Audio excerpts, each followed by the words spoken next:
Good morning. I don't know what made me decide going live on Sunday mornings was a good idea.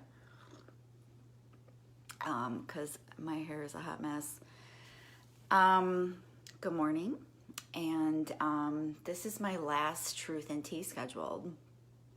And today I'm drinking Citron Oolong tea. It's very refreshing and citrusy, and it's amazing.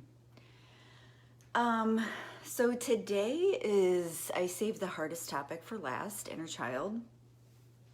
And it's funny because when I first learned about inner child, I took it really literally. Oh, I meant to say I'm wearing my Drop Dead Fred shirt today, so for any of those of you who know what that means, props to you. So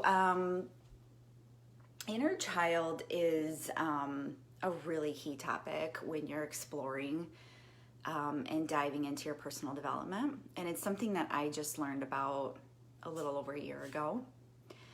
So usually the way I like to describe it to people is when you find yourself maybe reacting in a situation where you're kind of acting out, and there's this part of you that looks back and is like, I don't even know who that is. Like, I literally just threw an adult temper tantrum, and it seems very like it doesn't feel like it's you. Another way that I think inner child comes out in you is when you get on the flip side of it. So you get super excited about something. Like I posted the other day about music and feeling like a kid at Christmas. That's another way that I think inner child comes out in you through joy.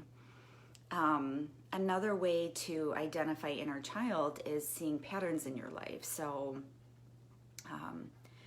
I noticed when I first started doing inner child work, I knew that one of the things that triggered me was not feeling like I was included.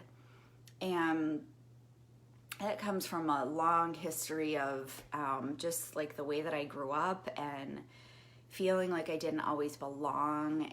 And so it manifested in my life, like to the point where it was simple things. Like if I was at work and I didn't get included on an email chain on a project, and I was like, you know, thinking like, why wasn't I included here? Like it was just very triggering to me. You know, I felt like I'm not, like, people don't think I'm important enough to be on the email and blah, blah, blah, like just spiraled into things. So it doesn't always have to be like big things that it shows up as in your life. It's really, what it is a wound that develops in you at a young age, and it's manifested in your life through various patterns or behaviors. If you don't recognize where that's coming from, it can continue to create patterns in your life. So that's like a brief overview of it.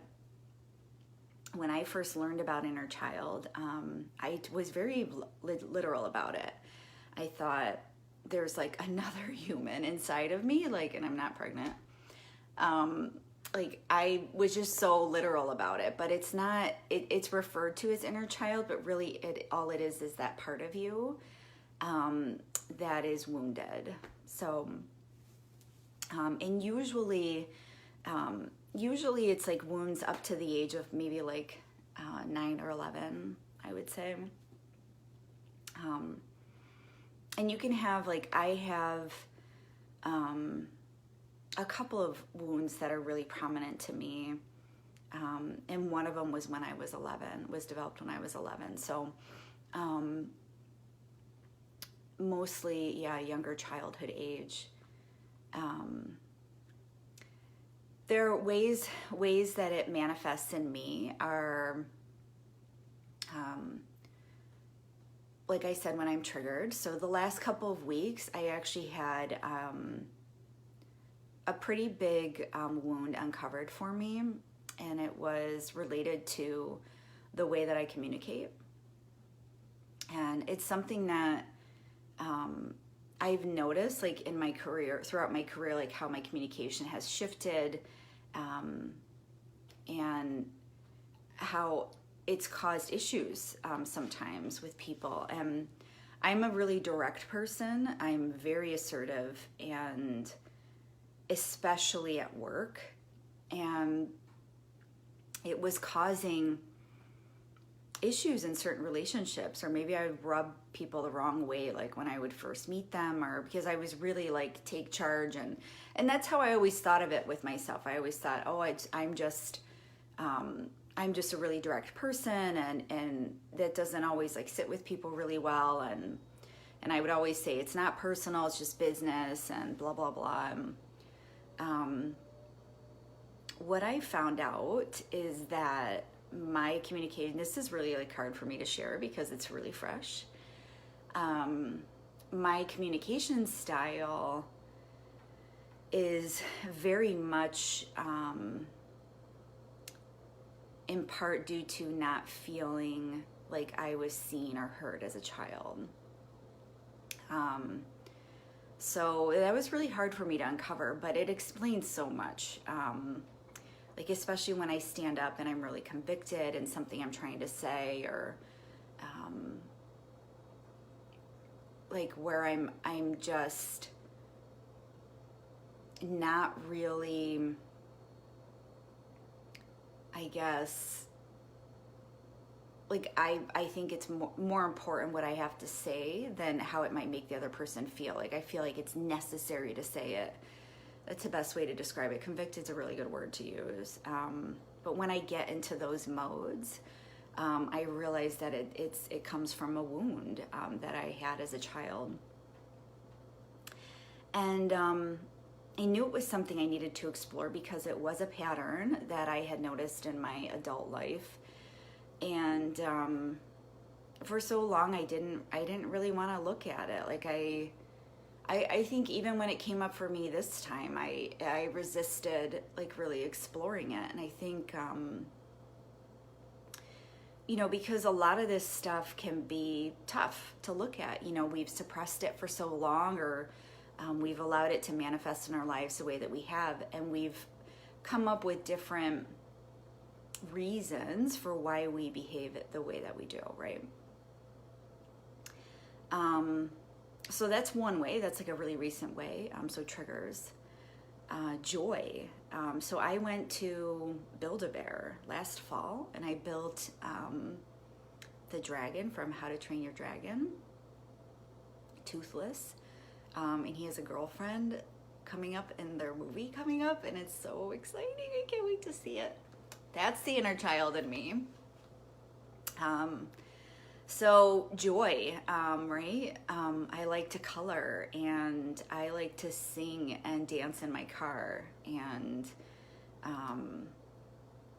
I want to take a pottery class. I think all of those, that like wanting, like that creative part of me, that part that wants to like giggle and jump on the bed and whatever, like Christmas time, like I get so excited about unwrapping gifts, and that's inner child joy.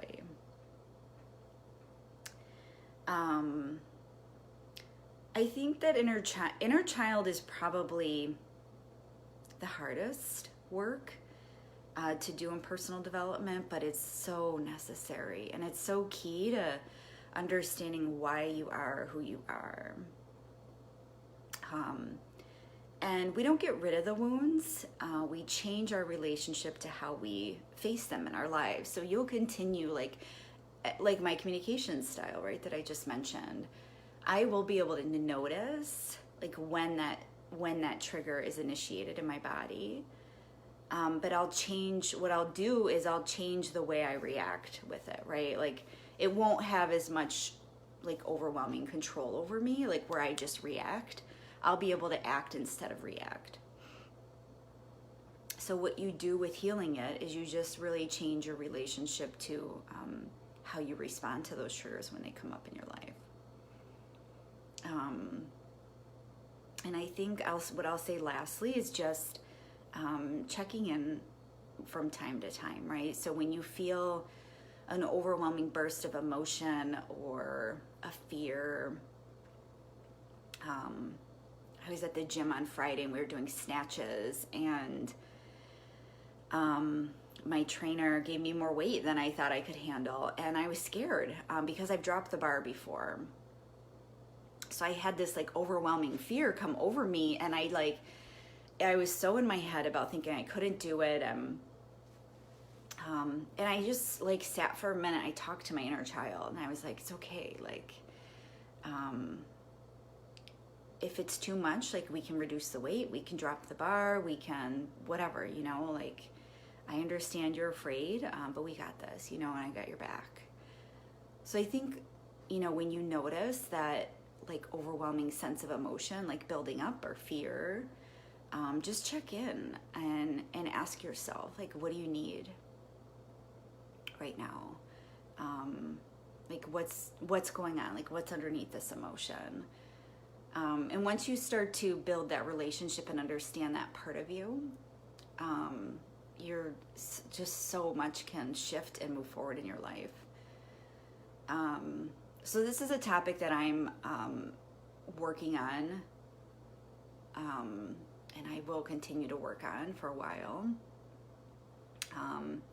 It's a deep topic, and it's so worth it because it allows me to transform my life, and it's priceless to me. So I hope you have a good Sunday.